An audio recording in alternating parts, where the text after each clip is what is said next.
The first question is for the Morocco expert. How effective is Morocco's legal enforcement of intellectual property rights?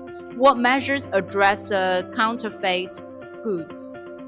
I may answer the question concerning intellectual property rights. There is a framework in Morocco regarding these aspects of law. They are applicable on the market, along with agency, the ANPIC, responsible for controlling the compliance of companies with the the IP laws. We do have compliance rules that are inspired from the European LGBT rules. So, of course, there is a framework and a market agency which is controlling the Moroccan landscape in this law area. Thank you so much for the answer. Let's move forward to the second question. It's for the Spanish expert. The enterprise is wondering, are foreign companies required to hire local executives when establishing a branch in Spain? Short answer is no. There is no legal obligation to hire a local person for a foreign company with a branch in Spain. However, it's much more complex than that in practice. When you incorporate a branch in Spain, you need to appoint a legal representative, and that legal representative first has to have a Spanish tax ID, which is not a problem for a Chinese citizen because there's a waste for applying for that as non-resident. But second, this legal representative will be the legal responsible of the activity of the branch.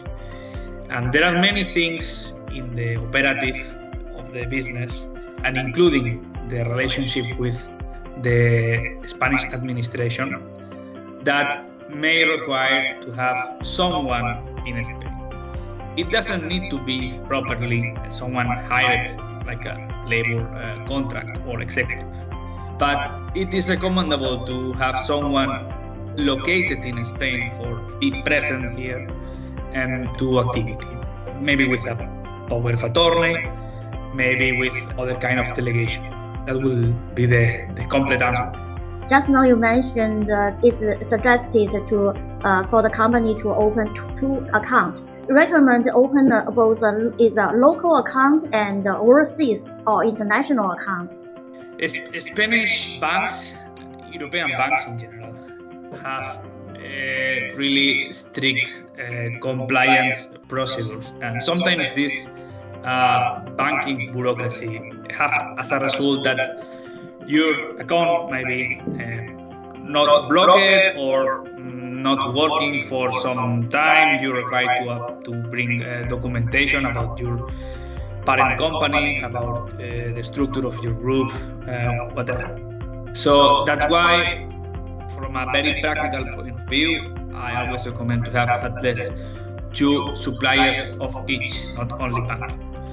Talking about banking, I think that you can have two Spanish bank accounts and that will be not a problem. But I always recommend to have at least two banks. Okay, thank you so much for your answer. And the next question would be for the Italy expert. Are foreign companies required to adhere to quota restrictions when hiring foreign employees in Italy? No, actually, it is possible, of course, to hire foreign employees. There is a process for obtaining a visa for work through the blue card to work in Italy, and this is usually possible especially for workers that have some higher expertise and graduation. Is a little bit more difficult for blue collars, because in fact the whole process is based on the fact that the company wants to hire specifically those identified employees, and cannot find the same kind of expertise in Italian employees, because Italy, of course, gives a priority to the Italian personnel.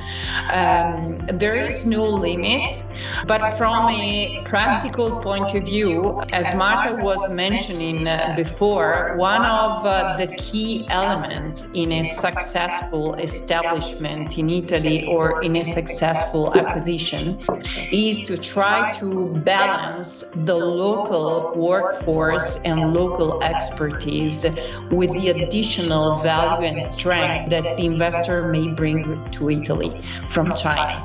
So it's absolutely advisable to maintain a balance between, Chinese foreign resources moved to Italy and Italian personnel. Okay, thank you. The last question is for the French expert. What are the specific requirements for the origin certification of imported goods under French customs regulations? So these regulations regarding the certification of origin are not only French regulation, actually they are European regulation. The principle is that the percentage of production in the original country should be at least 30%. This will qualify the origin of the product from the foreign country. So 30% means that 30% of the production process of the products have been located out of France. These are the criteria. You may know also that these customs regulations are evolving. You know that this is quite a hot topic to follow. So to support our Chinese clients investing in France, we have set up, at the end of the day, we were obliged to set up a specific team, which is a customs and trade team, which is dedicated to this expertise, because it has to be founded not only on French law but also European law, and on the examination also of the customs treaties, which may be concluded between France and other countries. Thank you, Anne. Thank you so much for the answer. Thank you for all the answers from the experts from Morocco, Spain, Italy, and France.